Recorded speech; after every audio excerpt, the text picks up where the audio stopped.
जरा सोचिए, अगर कोई ऐप आपसे हर 2 दिन में पूछे, क्या आप मर गए हैं?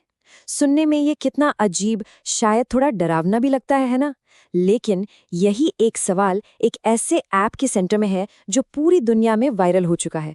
तो आइए जानते हैं कि इस चौंकाने वाले नाम के पीछे की असली कहानी आखिर है। इसका नाम है, और नाम भी क्या है, आर यू डेड ऐप। जी हाँ, आपने बिल्कुल सही सुना।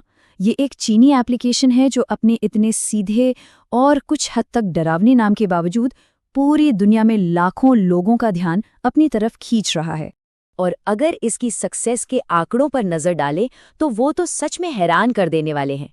ये सिर्फ चीन का सबसे ज्यादा डाउनलोड होने वाला पेड ऐप ही नहीं है, बल्कि अमेरिका, सिंगापुर और ऑस्ट्रेलिया जैसे देशों के चार्ट्स में भी टॉप पर बैठा है। इसके 31 लाख से भी ज्यादा यूजर्स हैं। तो सवाल ये है कि भाई आखिर ये ऐप करता क्या है? तो चलिए अब ये समझते हैं कि ये इतना सिंपल सा दिखने वाला ऐप आखिर कैसे काम करता है और कैसे ये इतने सारे लोगों के लिए एक डिजिटल लाइफलाइन बन गया है। इसका काम करने का तरीका, मतलब यकीन नहीं होगा, इतना सीधा सा है। यूजर्स को बस हर 2 दिन में एक बटन दबाकर ये कंफर्म करना होता है कि वो ठीक हैं, वो जिंदा हैं। और अगर किसी भी वजह से वो ये चेक इन करना भूल जाते हैं तो ऐप अपने आप पहले से तय किए गए एक इमरजेंसी कॉन्टैक्ट को एक अलर्ट भेज देता है। और पता है, यही चीज इसकी सबसे बड़ी ताकत है।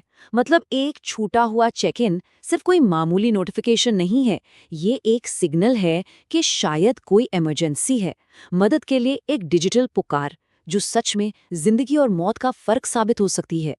तो सवाल ये उठता है कि इस ऐप को खासकर चीन में इतनी जबरदस्त कामयाबी मिली कैसे? और इसका जवाब कहीं ना कहीं हम सबके बहुत ही गहरे डर में छिपा है।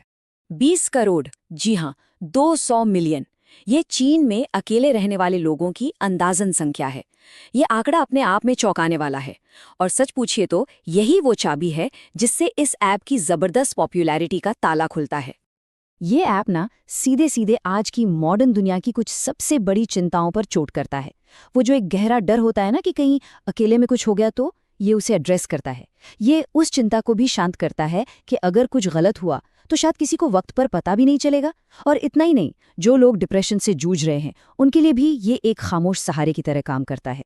तो जाहिर है, अकेले रहने वाली इतनी बड़ी आबादी के लिए ये ऐप सिर्फ एक टेक्नोलॉजी का टुकड़ा नहीं है। ये एक तरह का, कह सकते हैं कि डिजिटल सुरक्षा कवच है। एक ऐसा साथी जो अकेलेपन के बीच एक छोटी लेकिन बहुत जरूरी सुरक्षा की भावना देता है। लेकिन कहानी सिर्फ यहीं तक नहीं है। इस ऐप को बनाने वाली कंपनी अब आगे की सोच रही है, और उनके जो प्लान्स हैं वो दिखाते हैं कि ये तो बस एक शुरुआत थी। अब वो एक नया वर्जन बना रहे हैं और ये खास तौर पर बुजुर्गों के लिए होगा। और चीन की जो बढ़ती हुई बुजुर्ग आबादी है, उसको देखते हुए ये एक बहुत ही समझदारी वाला कदम लगता है।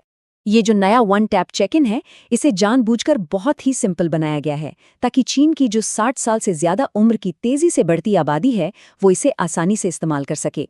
ये दिखाता है कि कैसे टेक्नोलॉजी सिर्फ चीन में ही नहीं बल्कि पूरी दुनिया में बुजुर्ग होती आबादी जैसे बड़े सामाजिक बदलावों के हिसाब से खुद को ढाल रही है। तो ये सब हमें एक बहुत ही दिलचस्प और शायद थोड़ा परेशान करने वाले सवाल पर लाकर खड़ा कर देता है। आज की दुनिया जो कहने को तो पहले से कई ज़्यादा कनेक्टेड है, वहाँ पर एक ऐसे ऐप का सुपरहिट हो जाना जो बस ये कंफर्म करे कि कोई जिंदा है, ये हमारे समाज के बारे में, हमारे अकेलेपन के बारे में और हमारे डरों के बारे में आखिर क्या कहता है।